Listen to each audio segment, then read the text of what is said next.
এবার এই পক্ষের বিষয়ে আসি। মিথ্যে কথা লিখছেন আপনারা। দীনেশ বিশ্বাস, আপনার লেখা দিয়েই শুরু করি। গ্রাম মানিকনগর, উত্তর ২৪ পরগনা থেকে লিখছেন কথামালা প্রাত্যহিকীকে।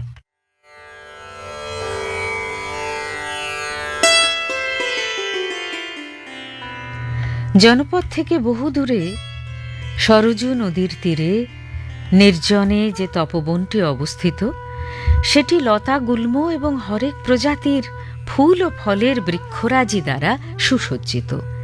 তারই মাঝে মাঝে ইতস্তত ছড়িয়ে রয়েছে গুটি কয়েক পর্ণকুটির। অহিংস ঋষিদের আশ্রমে নির্ভয়ে বিচরণ করে বেড়ায় মৃগ, শিশু, ময়ূর, খরগোশসহ অন্যান্য প্রাণীসমূহ, আর এদের সঙ্গেই খেলা করে তাপস বালকগণ। এমনই পরিবেশে একদিন ফাগুন অপরাহ্নে পশ্চিম দিকচক্রবালে রক্তিমাভা ছড়িয়ে সরজু নদীর জলে আবির ঢেলে সূর্যদেব বসেছেন পাটে। তখন ঈশ্বরের গুণগান কীর্তন করতে করতে জনৈক ঋষি সন্ধ্যারতির জন্য পুষ্পচয়নে ব্যস্ত ছিলেন। এমতাবস্থায় সহসা চকিতে মুনিবরের দৃষ্টিগোচর হল ভীত, সন্ত্রস্ত এবং সম্পূর্ণরূপে অপরিচিত এক ব্যক্তি তড়িৎ বেগে তাঁর কুটির মধ্যে প্রবেশ করলেন। মুনিবর কিছু বুঝে ওঠার আগেই দেখলেন লাঠি সোঁটা হাতে ষণ্ডামার্কা জনা কয়েক লোক সেই লোকটির পেছন পেছন তাড়া করে মুনিবরের কুটির প্রাঙ্গণে হাজির। মুনিকে দেখে তারা জিজ্ঞাসা করল, আপনার এখানে কি কেউ এসে লুকিয়েছে? মুনির উত্তরের অপেক্ষা না করে আবারও প্রশ্ন করে, তবে এখান থেকে কাউকে পালিয়ে যেতে দেখেছেন? কোন দিকে গেছে বলতে পারবেন? কিংকর্তব্য বিমূঢ় মুনি মুহূর্তকাল বিলম্ব না করে বলে দিলেন, কই, না তো, কেউ আসেনি এখানে, আমিও কাউকে দেখিনি। কথাটা বলেই ঋষিবর ভাবতে লাগলেন, নিশ্চয়ই ওরা লোকটিকে ধরতে পারলে মেরেই ফেলবে। একটা মিথ্যে কথা বলার জন্য লোকটা প্রাণে বেঁচে গেল।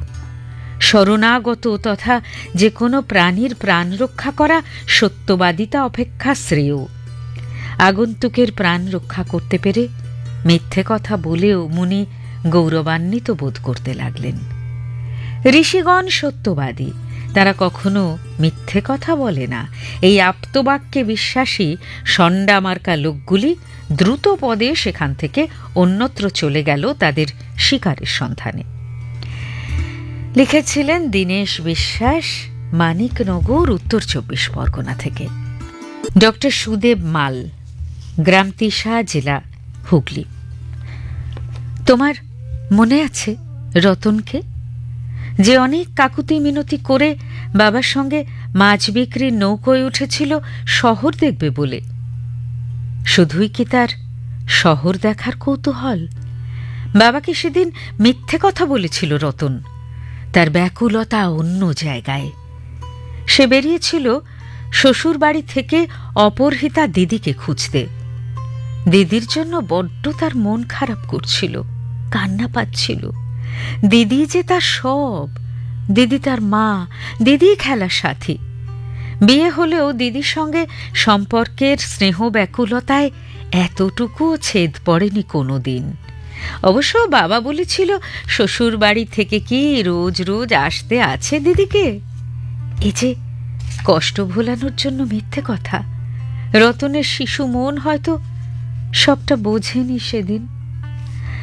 দিদির প্রতি বিনিদ্র সে ভালোবাসায় রতন যেন আশপাশে কান পেতে শুনেছিল দিদি থাকে মহানগরে, উল্টো ডিঙিতে। বাবার চোখ এড়িয়ে রতন একসময় বৃহৎ শহরের জনারণ্য মাঝে দিদিকে খুঁজে বের করেছিল। দিদি হঠাৎ ভাইকে পেয়ে বুকে চেপে চোখের জল ফেলেছিল। দিদিকে বাড়ি নিয়ে যেতে চেয়েছিল রতন। দিদি তো জানে এ অন্ধকার পথ থেকে আর বাড়ি ফেরা যায় না। নাম হারিয়ে সে তখন নিষিদ্ধ পল্লীর চপলা। অস্ফুটে বলেছিল, আমার যে আর যাবার উপায় নেই ভাই। অভিমানী ভাই সত্য মিথ্যের বেসাতি বোঝেনি। বড় হয়ে দিদিকে ফিরিয়ে নিয়ে যাওয়ার কঠিন প্রতিজ্ঞা করেছিল। ভাঙা মনে ছেড়েছিল মহানগর। হয়তো আজও প্রেমেন্দ্র মিত্রের মহানগরের রতনের মতো আরও কত ভাই হন্যে হয়ে খুঁজে বেড়াচ্ছে তাদের দিদিকে। আজও হয়তো মিথ্যার মোড়কে লুকিয়ে আছে এমন কত নির্মম সত্য। শ্বশুরবাড়ির শত গঞ্জনা সয়েও কত অসহায়া আজও হয়তো ভালো থাকার মিথ্যে অভিনয় করে যাচ্ছে বাবা মায়ের কাছে। বৃদ্ধাবাসে থাকা দুঃখী মা নির্জনে চোখের জল ফেলেও ছেলেকে বলছে, বেশ তো আছি বাবা। এমন তো আরো কত মিথ্যে কথা বলার অসহনীয়তায় কাল কাটছে যে কত জনার, তার হিসাব আর কে রাখে? ডক্টর সুদেব মাল, আপনার লেখাটি পড়লাম। তিশা, হুগলি থেকে আপনি পাঠিয়েছিলেন চিঠি। অনুপ খান, রাজপুরা, পশ্চিম মেদিনীপুর থেকে লিখছেন এবারে চিঠিটি। অনেক দিন হইল বিমলবাবু স্ত্রী অকস্মাৎ হৃদরোগে আক্রান্ত হইয়া চিরবিদায় লইয়াছেন। দুই পুত্রের সংসারে বড় একা লাগিতেছে বৃদ্ধ বিমলবাবুকে। বিমলবাবু চিরকাল সদাশয় ব্যক্তি। পাড়ায় তিনি সত্যবাদী যুধিষ্ঠির নামে খ্যাত। এই বিমলবাবু অশক্ত জীবনের অপরাহ্ন বেলায় এই প্রথম সত্যের নিকট পরাজিত হইলেন একটিমাত্র মিথ্যা কথার আশ্রয় লইয়া, যাহার ফলশ্রুতি বিমলবাবুর শেষ জীবন অত্যন্ত আড়ম্বরপূর্ণ সচ্ছলভাবে কাটিয়া গেল। কি সেই মিথ্যা কথা, তাহার গল্পই এখন বলিতেছি প্রাত্যহিকী। কয়দিন হইয়াছে বিমলবাবুর সহিত পুত্রবধূরা ঠিকমতো বাক্যালাপ করিতেছে না। নাতি নাতনিদেরও তাহার ঘরে আসিতে দেয় না। খাতির যত্ন কমিতেছে নিত্য। পত্নী বিয়োগ হইবার পর পুত্ররা যে এমনতর পর হইয়া উঠিবে ইহা তাহার ধারণার অতীত। বিমলবাবু সংসারে লম্বা 3 কক্ষ বিশিষ্ট একতলা পাকা গৃহ, মাঝে বিমলবাবু আর দুই দিকের গৃহে 2 পুত্রের বাস। এই কয়েকদিন হইতে মধ্যরাত্রিকালে শ্বশুরের কক্ষে ঝনঝন শব্দ উঠিতেছে। নিদ্রাকালে বড় বৌমা পারু তাহা টের পাইয়াছে। মনে হইল মেঝেতে কিছু ঢালিবার শব্দ। উৎকণ্ঠা চরমে উঠিল। পারু তাহার স্বামীকে জাগাইয়া সবিস্ময় ফিসফিস করিয়া বলিল, হেই, এই শুনতে পাচ্ছ? এ কোনো মুদ্রার শব্দ মনে হচ্ছে না? নিশ্চয়ই কিছু জমানো টাকা করি। অনুরূপভাবে একই শব্দ ছোট বৌমা নীরুর কর্ণে পৌঁছিল। একই সন্দেহ করিল নীরুও। পরদিন প্রাতঃকাল উপস্থিত হইল। 2 পুত্র ও বধূরা কানাকানি করিতে লাগিল। তাহার পর হাতে চায়ের পেয়ালা ধরিয়া স্মিত হাস্য বদনে শ্বশুরের কক্ষে ঢুকিল। বড় বৌমা পারু গদগদ কণ্ঠে বলিল, বাবা, গত রাতে ও কিসের শব্দ বাবা তোমার ঘরে? বৃদ্ধ শ্বশুর অস্ফুট স্বরে কহিলেন, ও কিছু না বৌমা, ও তেমন কিছু না। ছোট বৌমা নীরুও আসিয়া অতি উৎসাহে অনুরূপ প্রশ্ন করিল। কুণ্ঠিত হইয়া তিনি বলিলেন, ও কিছু না বৌমা, ও তেমন কিছু না। পুত্ররাও পিতার কক্ষে আসিল। তাহারা পিতাকে বিনীতভাবে জিজ্ঞাসা করিলেন, কিন্তু ছাড়িবার পাত্র নয় তাহারা। শেষ পর্যন্ত বিমলবাবু বাধ্য হইয়া বলিলেন, কি আর বলবো বৌমা, কয়েকটা মোহর তোমার শাশুড়ি মা মৃত্যুকালে আমাকে দিয়ে গেছেন, তাই হিসেব করছিলাম আর কি। তাহার পর হইতে বিমলবাবুর বরাত ফিরিয়া গেল।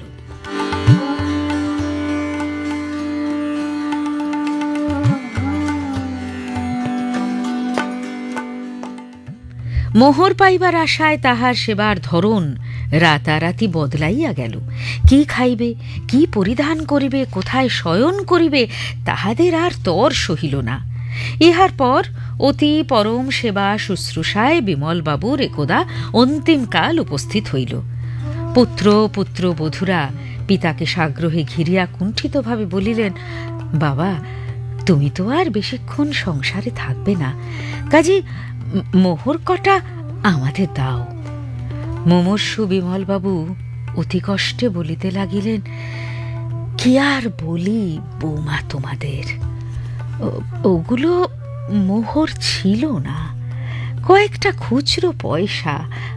আমি নিজেকে বাঁচাতে এমন একটা মিথ্যার আশ্রয় নিয়েছিলাম, তোমাদের মিথ্যে কথা বলেছি, এজন্য তোমরা আমাকে ক্ষমা করো বৌমা। এই বলিয়া তিনি সবাইকে ফেলিয়া দুই চক্ষু মুদিলেন।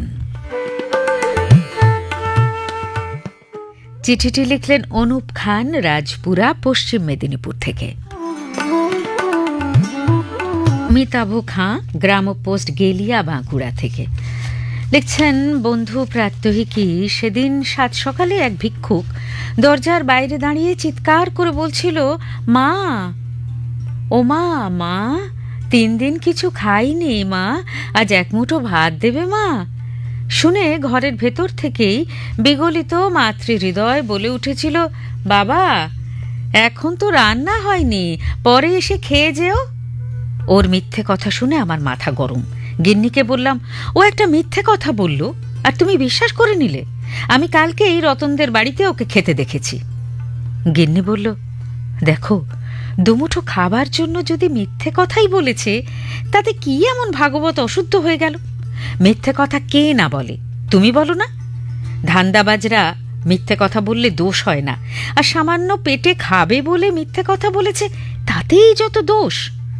কথা না বাড়িয়ে থেমে গেলাম। এরকমই একজন মাঝবয়সী ভদ্রমহিলা প্রায়ই আসতেন পয়সা চাইতে। কখনো বলতেন মনসা পূজার প্রণামী, কখনো বলতেন স্বামীর ক্যান্সার হয়েছে, আবার কখনো বলতেন ছেলের অপারেশন হবে। একদিন ওনাকে বললাম, দিদি, এরকম মিথ্যে কথা বলে পয়সা নেন কেন? তার চেয়ে সত্যি কথা বলে সাহায্য চাইবেন, দেখবেন সবাই কিছু না কিছু দেবে।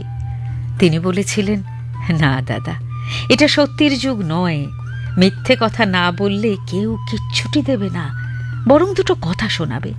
তাই ছেলে মেয়েদের মুখ চেয়ে মিথ্যে বলতে বাধ্য হই।